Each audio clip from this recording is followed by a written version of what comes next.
The man who went on a stabbing rampage in a Sydney shopping center appears to have targeted women, police say. Joel Cauchi, 40, sent the crowded Westfield Bondi Junction complex into panic on Saturday when he began stabbing people with a long blade. 5 of the 6 people who died were women. Several others, including a baby girl, were injured. The New South Wales Police Commissioner told Australia's ABC News that it was obvious Mr. Cauchi focused on women.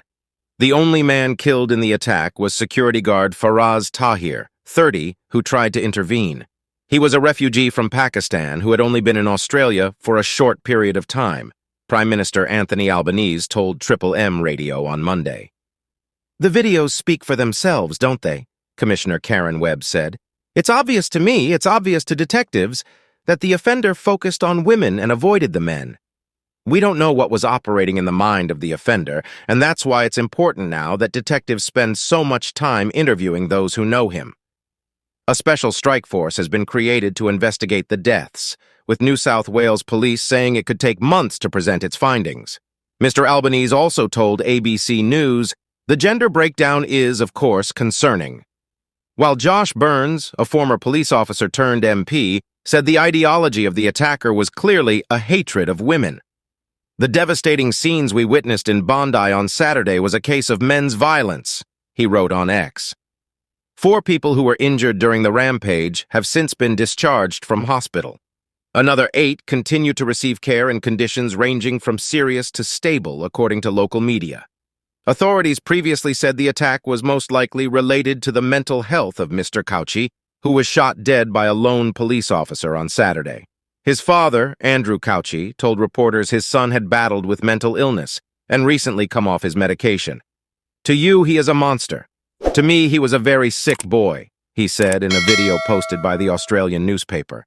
"He wanted a girlfriend and he's got no social skills and he was frustrated out of his brain," he added when asked about why his son may have targeted women.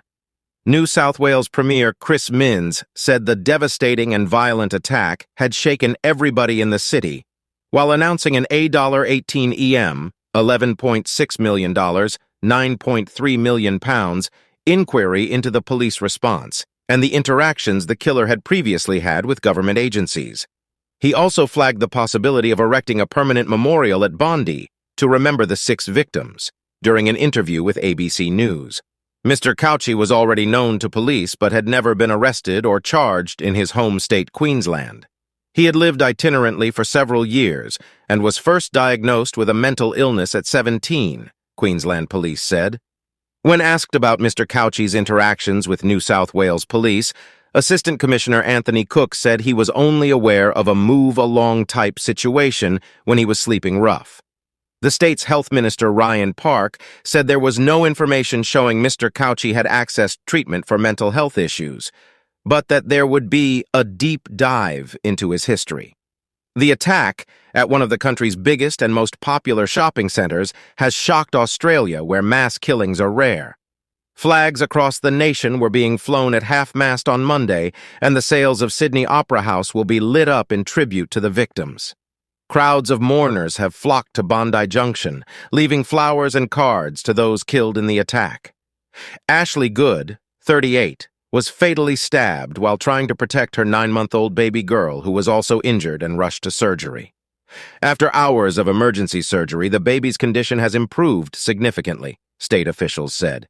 "In the darkest of times comes sometimes the brightest of lights, and it's something our whole country was holding its breath for," Mr. Park said on Monday. Police have also named architect Jade Young, 47, and 55-year-old Pikria Darkia as victims, while Dawn Singleton, 25, has been identified by local media.